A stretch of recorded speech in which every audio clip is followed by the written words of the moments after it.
Tadi dari paparan dari Pak Amran Sulaiman sebenarnya sangat membesarkan hati kita semua. Dari paparan Pak Amran sangat visible bahwa kita menjadi superpower pangan dunia. Beliau bukan ahli teori, beliau pelaksana, pelaku, dan telah berhasil. Memang banyak masalah kita.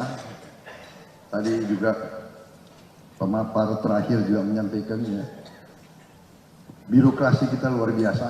Ya. Budaya birokrasi kita harus kita koreksi diri kita sendiri. Ya.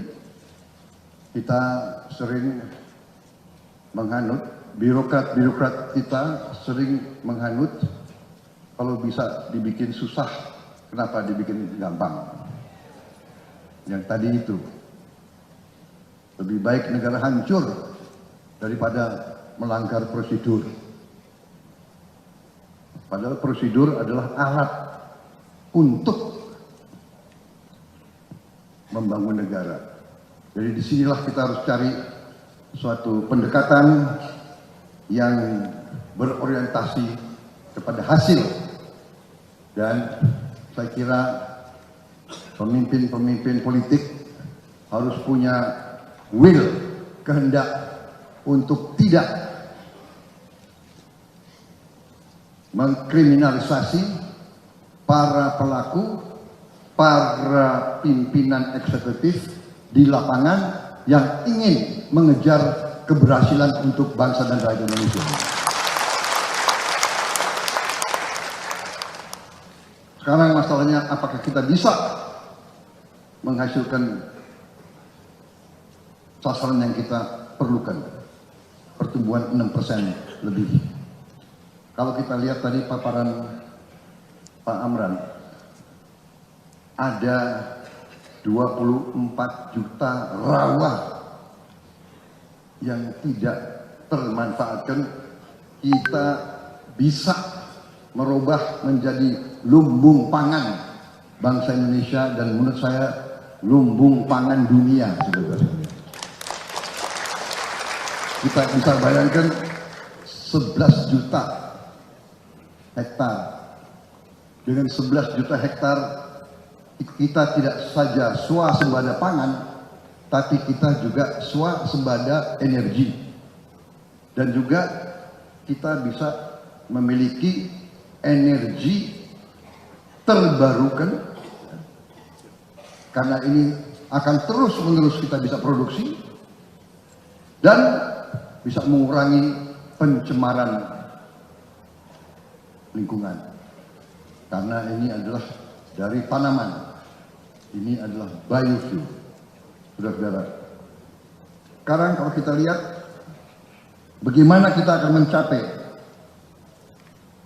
langkah-langkah ke depan, kita bisa lakukan itu terus terang saja karena fondasi kuat di bidang ekonomi yang telah dibangun oleh kepemimpinan Presiden Joko Widodo. Di Indonesia kadang-kadang kita tidak berjiwa besar untuk mengakui keberhasilan anak bangsa kita sendiri.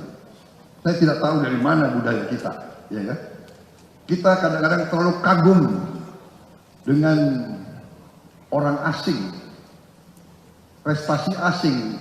Kalau ada prestasi bangsa kita sendiri, kita seolah kurang mau hormat, kurang mau mengakui, dan bahkan condong untuk mencari kelemahan-kelemahan.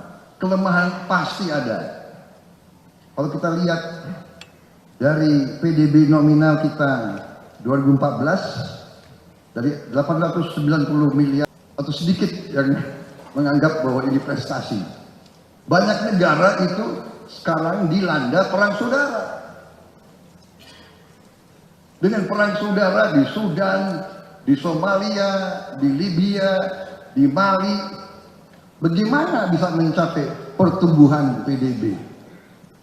Jadi untuk mencapai pertumbuhan PDB memang dibutuhkan suatu klimat, suatu suasana, suatu keadaan yang tenang.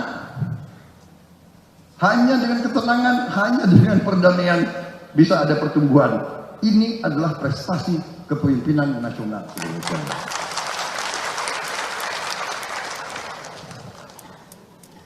Dari gross national income kita per kapita 2014 3.600 naik jadi 4.580. Jumlah penduduk miskin menurun. Neraca perdagangan dari minus tahun 2014 sekarang surplus 54 miliar.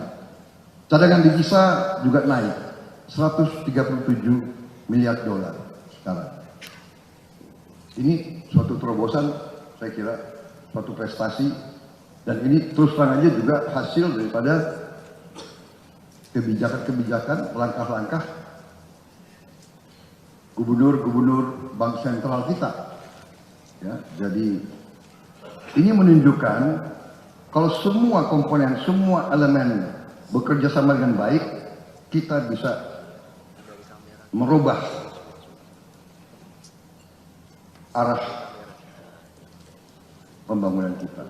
Saya masih ingat kalau kita lihat angka-angka tahun 90-an,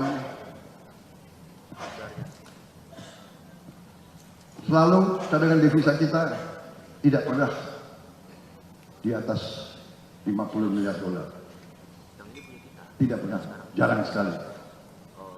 Dan itu kerentanan, bahkan bisa kita nilai bertahun-tahun terjadi apa yang kita sebut net outflow of national wealth. Lebih banyak uang kita keluar daripada tinggal di Republik Indonesia. Halo, selamat berjumpa dengan saya Anika, pembaca berita podcastnews.id. Saksikan terus konten-konten menarik dari kami. Jangan lupa subscribe, like, dan komen. Terima kasih.